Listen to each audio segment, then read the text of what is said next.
এক গ্রামে দুজন বন্ধু থাকত, রাহুল আর অনির্বাণ। রাহুল সবসময় অন্যকে সাহায্য করত, সত্য কথা বলতো। অন্যদিকে অনির্বাণ প্রায় মিথ্যা বলতো আর লোককে ঠকিয়ে নিজের লাভ করত। একদিন গ্রামের একটি ধনবান ব্যবসায়ী এলেন। তিনি গ্রামে ঘোষণা করলেন, আমি এমন একজনকে সাহায্য করব যে সবচেয়ে সৎ ও ভালো মানুষ। গ্রামের সবাই মিলে ব্যবসায়ীর কাছে নিজের গুণাগুণ বলতে লাগলো। রাহুল কিছুই বলেনি, চুপচাপ দাঁড়িয়েছিল। ব্যবসায়ী খোঁজ খবর নিয়ে বুঝলেন রাহুল সত্যি সৎ ও সৎ হৃদয় মানুষ। তিনি রাহুলকে পুরস্কার করলেন।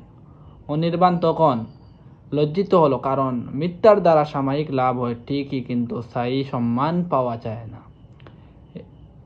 এই কথা থেকে আমরা শিখতে পারছি যে যদি আমরা সবসময় সত্যবাদীর দিকে থাকি, তাহলে জীবনে সবসময় কার্য সুসফল হব।